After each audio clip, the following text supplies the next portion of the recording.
Do you ever just get a little bit bored with your Instagram feed? You're just bored of uploading the same pictures in the same way? Well, what I'm about to show you in this tutorial might freshen it up a little bit. Check it out. What's up folks, welcome back to another video. This one's actually going to be a tutorial. It's going to be quite quick.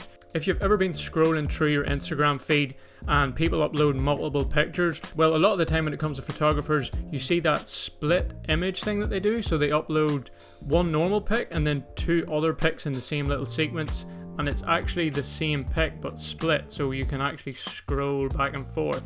It's just something different on your feed, and when people scroll through and they see the other pictures, it's kind of hard not to scroll back and forth for a minute and just appreciate how cool it looks. So I'm going to show you how you actually make those pics. It is pretty simple, it just takes a little bit of extra time, but not much.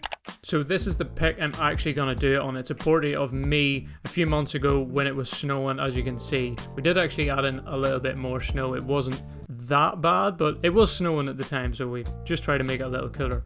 But when you're doing this with pics, you really need to make sure that your subject, or whatever you're focusing on, is really sharp, because this pic is going to actually be expanded, so it's going to lose a little bit of quality. So you need to make sure that if your subject in this instance is a portrait, which is very sharp, so we can get away with it. If it's a landscape, you're probably all good. That actually works really well, because if you have like a panoramic view of a landscape, you can just create that nice scroll effect and it looks really cool. But make sure you have a sharp pic. If your subject is slightly out of focus at all, whenever you make this picture bigger and then split it, you'll notice that it's out of focus or it's a little blurry even more. So if you're using Lightroom, I'm just going to go to export this one and just name it whatever you want. Name it Chris Portrait in Snow.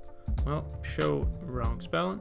And you're gonna want to, we keep our quality at 100 normally when we're exporting from Lightroom, so whatever you want to do with the quality, but make sure that resize to fit is unticked. Normally when you're uploading a picture to Instagram and you want to make it as big as possible for Instagram, you're going to resize it with the short edge to 180, but because we're actually going to be dragging this picture and making it bigger, you'd want to have the best quality you can. Not this will essentially make it smaller and then you'll be dragging it bigger again, which will just lose more quality. So make sure that is just kept at the original size, and then whatever other settings you use, export.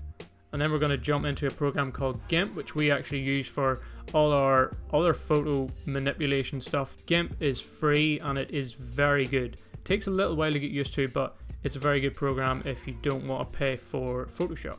Okay, so now that we're into GIMP, what you're going to want to do is, or Photoshop, whatever picture manipulation software that you're using, just go to File, New, and then you're going to need to set the image size. So normally for Instagram, the size of a picture is 1350 high by 1080 wide. So we're going to want to double the width, because we're going to be stretching this picture so we can make two pictures out of it. So you're going to want the width to be just the same, which is 1080. No, my bad. You're going to want the width to be 2160 and the height is going to be 350. So same height but double the width. Okay, so after you've set the new image size, then what you want to do is drag in the edited picture that you have, and it's going to look like this. It's not going to take up the full space. That's what we're going to do now. So simply just drag it out, resize it so that it fills this whole space.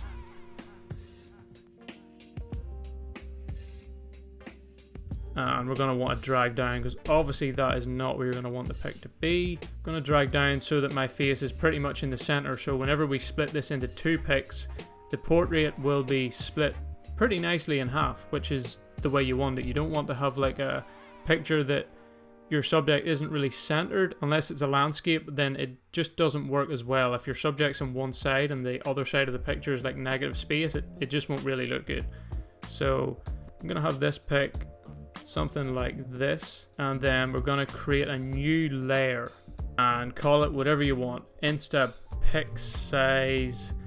And what you're going to want to do with this layer is resize it so it's the regular size for an Instagram post, and that will be 1080 wide by 1350 height. So this is going to be how we're going to make two pictures from this single picture.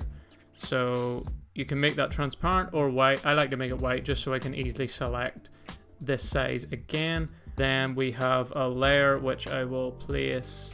It can be over or under. If you place it over it, you can see, now I can see this is the size that one of the pictures is going to be. So we can now see what exactly is going to be on both sides of the image.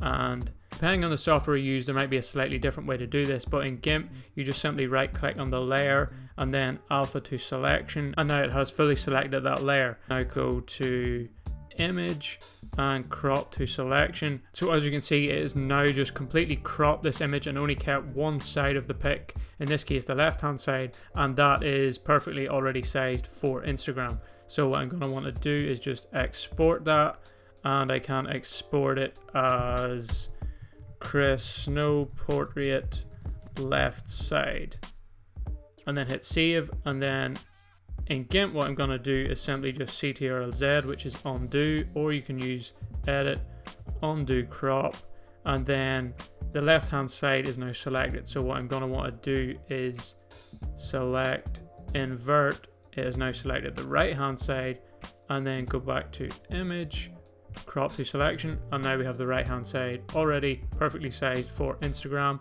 So then go ahead, do the same thing, export that as Chris Snow Portrait right hand side, and it's as simple as that. I'm pretty sure you can do a similar thing in Photoshop. It might actually be easier, but in GIMP, which is the program we use for a lot of different things, it's just that easy. So now we're just going to jump into Instagram and I'm going to show you how to upload it. So to select multiple pics, we're going to choose this little icon over here, in case you didn't already know. So what I like to do and what we tend to do in our feed is upload the full portrait image first, and then the second and third image is the split image.